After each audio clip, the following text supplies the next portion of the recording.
Akala nga ng mga kasama ko dito sa bahay meron na akong trabaho na ang setup nga ay work from home. Ilang araw na rin kasing sunod-sunod na kada magigising ako, etong computer na ang timano ang kaharap ko. Pero ang totoo niyan, hindi naman talaga trabaho tong kinakaharap ko. Ang hindi nila alam, yung inaatupag ko na to pagkakagastusan.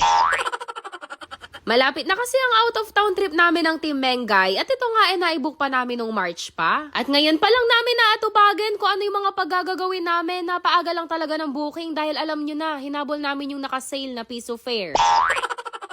At ilang araw na rin akong visit, medyo puyat-puyat kakaasikaso nga dito dahil tinatry ko ngang i-plot kung ano nga yung mga activities na pwede namin gawin para sa whole trip namin. Kaya naman yung akala ng mga kasama ko sa bahay na naka-work from home ako, ang totoo niyan, naka-book from home ang beshi mo.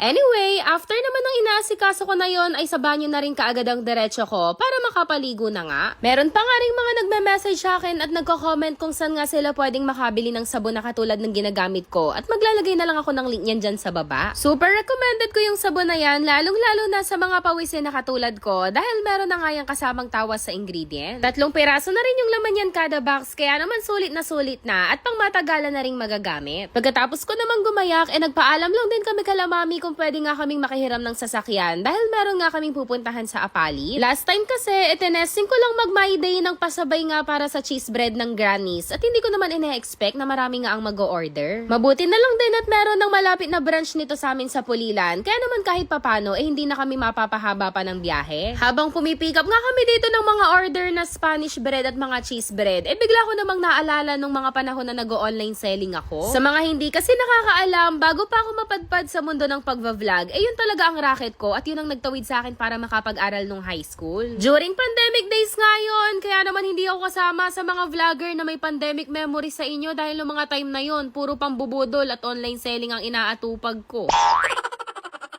Kaya naman sobrang tuwa ko dahil after 5 years ay nag-post nga lang ulit ako ng pasabay at hindi ko naman akalain na mahigit 20 boxes yung mabebenta ko nito. Nung makahangon na kami sa bake shop ay nagbiyahe na rin kami pabalik ng Pulilan para ma-deliver ko nga to sa mga nag-order ng mainit-init pa. Mostly naman ng mga nag-order ay along the highway lang din kaya hindi na rin pahirapan pagdating sa pagdi-deliver. Tapos karamihan din sa kanila mga suki ko pa nga nung panahong nag-online selling ako at salamat naman wala silang kasawaan sa pambubudol ko.